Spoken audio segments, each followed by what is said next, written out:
This is Dave, and today's big hairy idea is rejecting the blessing. This week, around the world, Jews are reading Parshat Toldot, the chapter of Toldot in the Torah, and something really strange happens in this portion.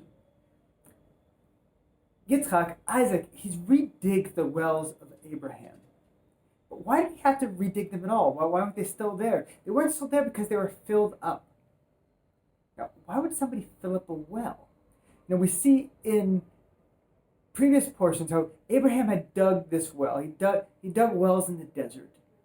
And there's actually some dispute over the wells who they belonged to. And he wanted to prove that he had actually dug the well. So at a certain point, when this king and general come to him, he actually gives them 7 ewes, 7 sheep, as the evidence that he had dug the well. It's like, when you take this from me, you are acknowledging that I had dug this well. And that used to really bother me. It's like, wait a second, he had the well, it was his, but now he had to give somebody 7 ewes in order to get that acknowledged. Isn't that kind of a lot for an acknowledgement? Because I really didn't know the value of sheep relative to wells. To me, I don't have sheep, I don't need wells, I just turn on the tap, water's easy to come by. And the more I dug into the biblical age and was writing the Age of Prophecy and really looking at the research, it became clear, no. Sheep are cheap. Wells are very, very important in the ancient Middle East, where water was not abundant. There were not tons of springs flowing. You lived down in the desert where Abraham was. Wells were very, very important, far more so than sheep. Well, if that's the case, then why would anybody go and fill them up? Why is Isaac having to redig the wells of his father? And it struck me actually as somewhat similar to what happened just a few years back. And it's something I still remember when Israel pulled out of the communities they had in Gaza. And they left behind a really vibrant industry in these communities. And this industry, rather than being taken over, like there's this discussion of selling it, of passing it on, of people taking it, and it could have been kind of a core of building a strong economy in Gaza. But no, people went and just destroyed it. It was trashed. It's like, we don't even want the good things you're giving us. We want no memory of you here whatsoever. And that's really what had happened with Abraham. That Abraham was, the people talked to him about as being like a prince among the people. He was very much looked up to in his days. But when he was gone, when he passed, they took the wells and they filled them up.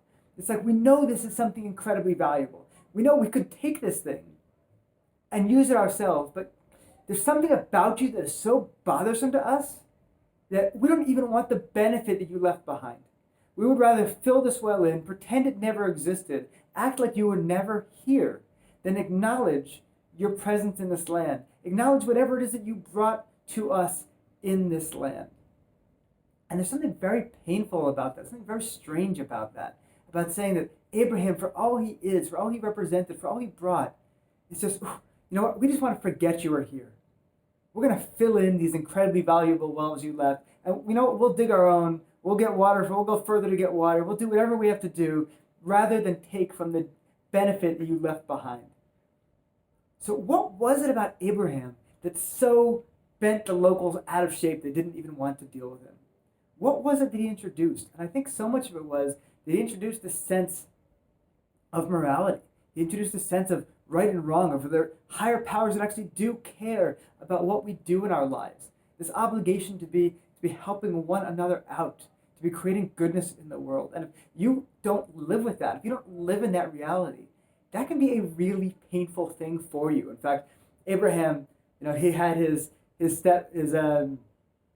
had Lot with him, his nephew, and when Lot parted from him, where did he go? He went to the city of Sodom, where they didn't have these traditions at all. But having lived with Abraham and studied with Abraham, Lot wanted to reach out to people. And when he saw strangers coming into town, he went out to them and he says, please come to my house, stay the night, eat a meal. He was reaching out to strangers. And the locals flipped out at this. They're like, who are you to bring this sense of, I would say morality, they didn't use the word morality, who bring this whole sense of ideals of values that are not ours into our realm? We're going to treat you worse than we treat them. What was he doing that was so bad? He was looking after people. It's like, no, we don't do that here. We don't want anybody who does do that, to be amongst us. We're harsher on you than we are even on them. And we're going to be really harsh on them. Send them out so we can have our way with them.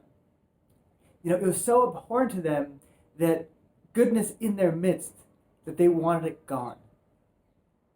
And to me, it's a very painful thing. It's like we see that Abraham brought all this incredible things into the world. 3 of the main world religions look back to him as having been the seeds, the one who planted these ideas that have absolutely permeated the world. We look at him as bringing so much goodness to the world. And yet, if somebody doesn't value that, if somebody doesn't have those same values, that even the things they could benefit from, like a well that Abraham dug, that gives them water when they're thirsty in the desert, even that they don't want, because it reminds them that there was somebody here who thought differently than they did, who valued different things than they value, who held himself to a higher standard than they hold themselves. And that was a painful reminder they didn't even want in their midst, despite the benefit they could get from having the water.